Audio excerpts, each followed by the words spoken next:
প্রথমত, বেশিরভাগ বিশেষজ্ঞ একমত যে বাংলাদেশের শিক্ষা ব্যবস্থাকে বৈশ্বিক মানে উন্নত করতে হলে শিক্ষা বাজেট উল্লেখযোগ্যভাবে বাড়াতে হবে। সেন্টার ফর পলিসি ডায়ালগ এবং ক্যাম্পেইন ফর পপুলার এডুকেশনের বিশ্লেষণ অনুযায়ী জিডিপির অন্তত 3% শিক্ষা খাতে বরাদ্দ করা উচিত, যা বর্তমানে 2%-এর নিচে। তারা আরও বলেন, এই বরাদ্দকে রাজনীতির প্রভাবমুক্ত করে সুষ্ঠু ব্যবস্থাপনায় আনতে হবে, যাতে বাজেট বাস্তবভাবে শিক্ষার্থী ও শিক্ষক উভয়ের উন্নয়নে ব্যয় হয়। দ্বিতীয়ত, শিক্ষা ব্যবস্থার কেন্দ্রবিন্দু হচ্ছে শিক্ষক।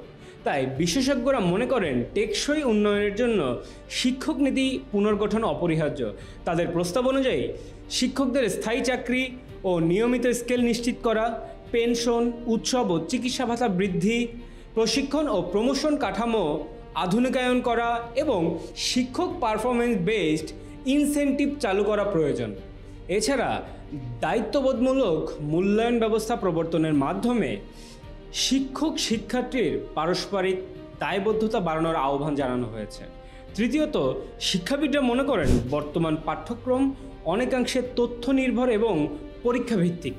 এর সমাধান হিসেবে পাওলো ফ্রেইরের প্রবলেম পোজিং এডুকেশন মডেল বাস্তবায়ন করা যেতে পারে।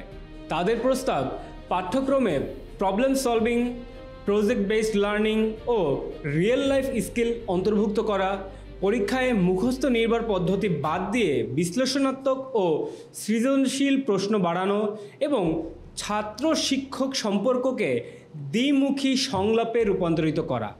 চতুর্থত, শিক্ষার্থীদের কর্মজীবনের প্রবেশের আগে বাস্তব দক্ষতা অর্জন করানো এখন সময়ের দাবি।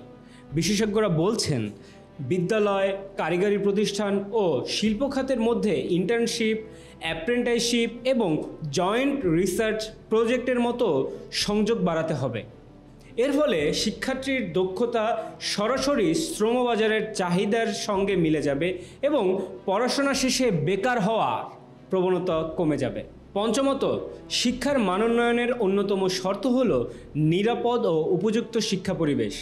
দ্য ডেইলি স্টারের একটি প্রতিবেদনে উল্লেখ করা হয়েছে, ক্লাসরুমের সংখ্যা বাড়ানো, একক শিফট বিদ্যালয়ে রূপান্তর, শিক্ষকদের জন্য পৃথক কক্ষ ও বিশ্রাম সুবিধা নিশ্চিত করা দরকার।